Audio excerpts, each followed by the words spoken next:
warahmatullahi wabarakatuh. Kami mahasiswa Sekolah Tinggi Agama Islam Siliwangi Garut, Prodi Pendidikan Agama Islam, semester 3 kelompok 10. Video ini dibuat untuk menyelesaikan salah satu tugas dalam mata kuliah teori belajar.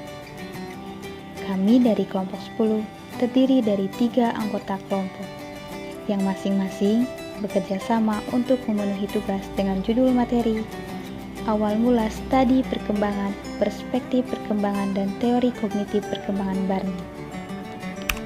Sebelum kami masuk ke pembahasan lebih lanjut, izinkanlah kami memperkenalkan diri terlebih dahulu.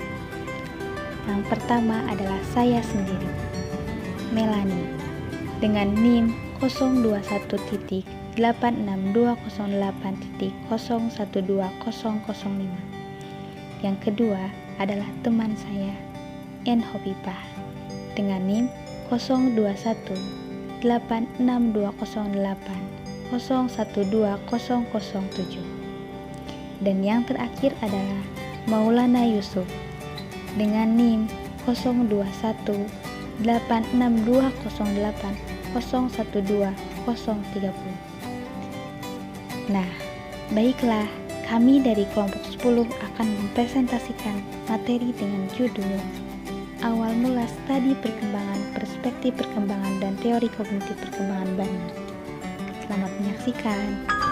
Nah, untuk materi pertama, Awal Mula Studi Perkembangan, Perspektif Perkembangan Teori Belajar. Sejarah perkembangan teori belajar yang dilandaskan pada psikologi belajar tertentu, yang dikutip dari buku yang berjudul Guru dalam Proses Belajar Mengajar halaman 15-20. Setiap teori mempunyai landasan sebagai dasar perumusan. Bila ditinjau dari perumusan tersebut, ada 3 teori belajar yang berlandaskan psikologi belajar tertentu, yakni karakter dalam cerita.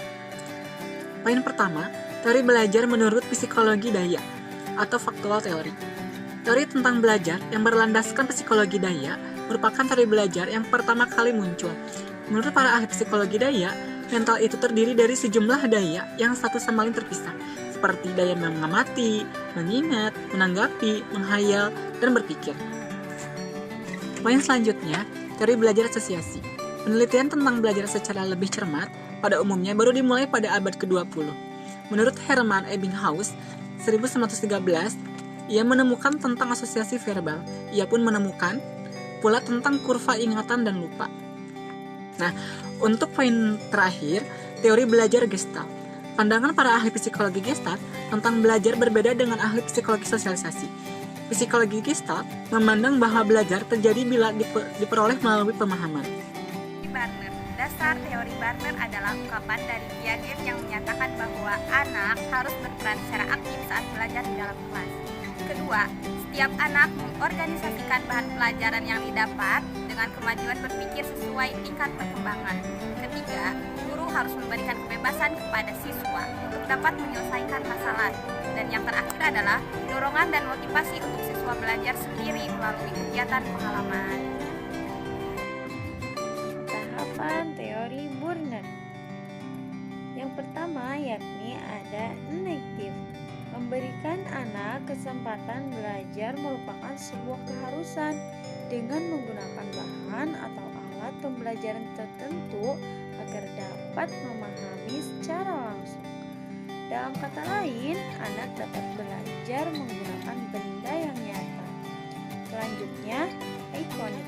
Pembelajaran terjadi menggunakan model-model dan gambar-gambar serta visualisasi verbal. Setelah anak melalui tahapan enektif dengan benda yang nyata, selanjutnya anak belajar dengan visualisasi dari sebuah objek. Pembelajaran. Yang pertama, menentukan tujuan pembelajaran. 2. Melakukan identifikasi karakteristik siswa. 3. Memilih materi pembelajaran. 4. Memilih topik pembelajaran. 5. Mengembangkan bahan belajar berupa contoh-contoh, ilustrasi, tugas, dan lainnya.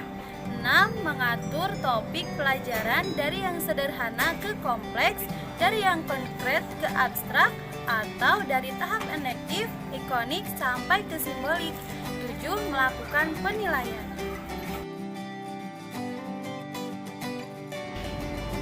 Nah, kali ini dia di belakang layarnya guys. Maaf ya, receh sih. Kami mah ada Dewi ini dong. Ulang. Ning is. Assalamualaikum warahmatullahi wabarakatuh. Kami mahasiswa